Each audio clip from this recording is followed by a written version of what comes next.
rising. So rising is probably, in my opinion, one of the most important, if not the most important, technical strength. Rising makes you have the higher hand, which means you get to use more musculature against the other person. You target their fingers. So right away, that means that you're putting the pressure in their fingers while they're touching some part of your hand, which means you get to use your arm as well as your hand potentially against maybe just their fingers. So it's about efficiency, using more musculature. They made a movie about it, Over the Top Roll.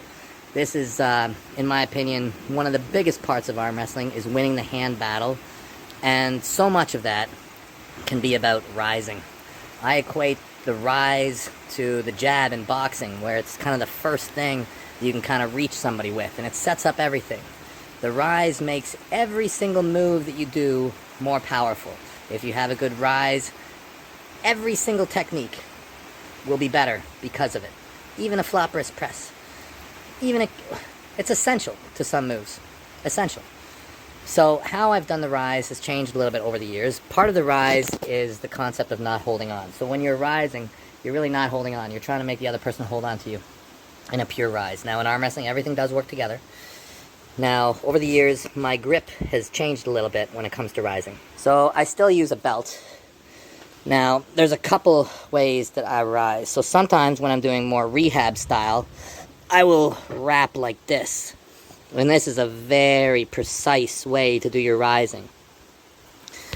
However, I find that its balance is questionable for like near 1RM or heavy lifting, so I typically stay away from it for my heavy lifts. The way I used to do belt lifting more with rise is something like this. I would rise in this kind of a fashion. But now I've found that to be more precise, it should be directly, the middle part of the belt should be directly on the knuckle. Because I think that this is the most vital part of the rise, is the ability to bang that knuckle up. Now when I rise, I don't always keep my wrist straight. Sometimes I will kick it back a little bit and I'll practice my rise in a bent back position. I find that quite often in an arm wrestling match, if you're fighting exclusively for rise and it starts to get close, simply kicking back the wrist slightly and continuing to rise will put all the chips in the rise department. Kind of a gambit as well, kind of giving away a piece. Hopefully somebody takes it, and then you establish the rise. You can continue to slide the grip down.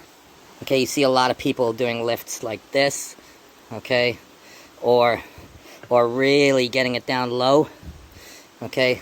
Still heavy on the rise, but more of just a back pressure lift, not really focusing so much on having the high hand.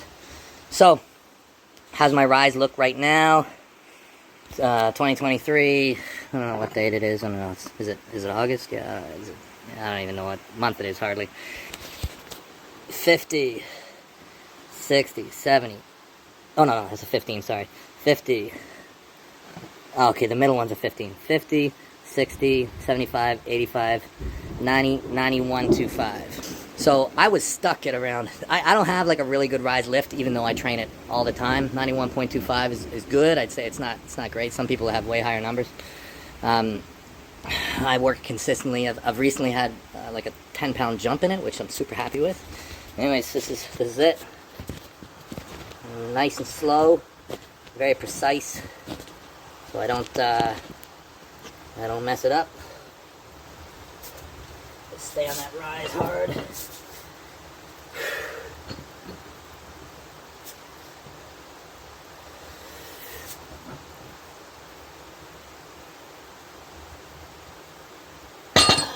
Easy left. Easy left. Always be climbing.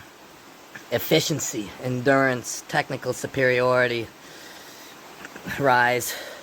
Maybe the #1 lift in arm wrestling.